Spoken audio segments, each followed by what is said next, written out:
Hey guys, welcome back to another video. I'm Maddie, and today we're going to make two kinds of vegan Kombu Dashi. This recipe was actually inspired by one of my current favorite Instagrammers, Woon Hang. I've made a couple of her other recipes in some other videos, so I will link those up here. But she has a lot of Asian-inspired dishes, and I noticed in some of her Japanese recipes, she was using a Kombu Dashi. So after a little bit of research, I found out that kombu is just another name for dried kelp or dried seaweed, and dashi is the name of like the soup stock or soup broth. I'm pretty sure that's right. So Kombu Dashi is just the seaweed-based soup stock. And you can use it in a lot of different recipes such as miso soup, udon noodle soup, and like Japanese ramen.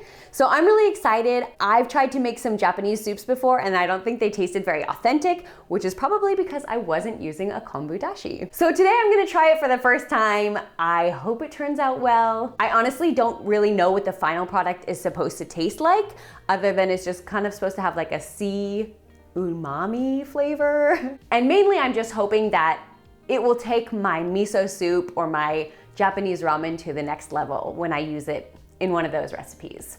So first, let me just show you what the kelp looks like up close. So kombu is actually really good for you because it's high in iodine. Now, of course, you don't want too much iodine in your diet, but you do need some for healthy hormones and thyroid.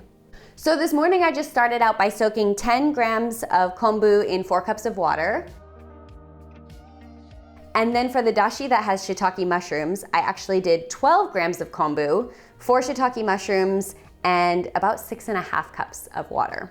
And those are just based on some recipes I found on YouTube. I will link those down below if anybody is interested to see where I got them. So the next step, we're just going to heat these. I need to transfer this one to a pot, and then we're gonna heat them until almost boiling, but very importantly, not boiling. Because if you boil it, apparently the kombu gets bitter. So I guess I'm gonna be watching these pots carefully to make sure they do not boil. And with that, let's do it.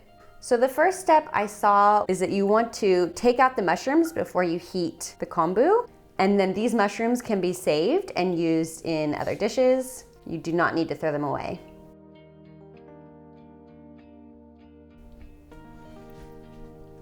So the directions say just to keep it on medium to medium-low heat and slowly bring it up to an almost boil. It should take about 10 minutes in total. And then you definitely wanna stop the cooking process before it comes to a boil. So just before you start to see a boiling point, you're gonna take the kombu out and we'll save it for another use. And this will help remove any foam that comes up onto the surface of the stock, because apparently we're supposed to skim that away.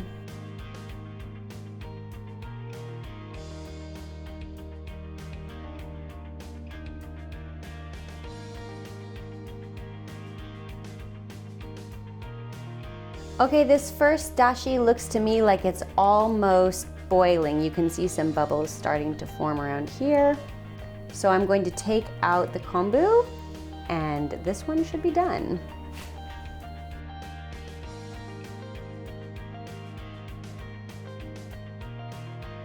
I believe our second dashi is done as well. It looks like it's almost a boiling point. So we're going to take out this kombu and do one more skim of the foam on top.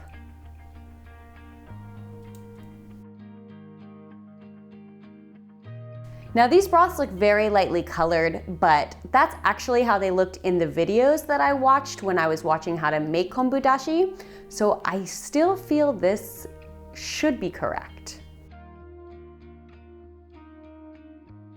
Oh my gosh, it looks so good. I mean, it is really lightly colored, but I actually think that's normal. Since I watched the other YouTube videos before making my own, I did notice that their dashi broth was also very lightly colored. So I actually think this is correct. At least I hope it is. The smell is very ocean-like. I'm not gonna lie, it does smell like seaweed straight from the ocean, but it also has like a very familiar Japanese kind of scent or flavor. Like it does remind me of miso soup broth. I'm just gonna taste a little bit right now and see what it tastes like. Why not? I have a little bit left over in this pot. I'm just gonna try it. Oh my gosh, it's so good. Wow, I'm really impressed. Wow, that's really good, you guys. Oh my gosh, I'm so happy. That was really easy too. I'm very impressed that even a beginner like me can make something that looks so complicated and authentic.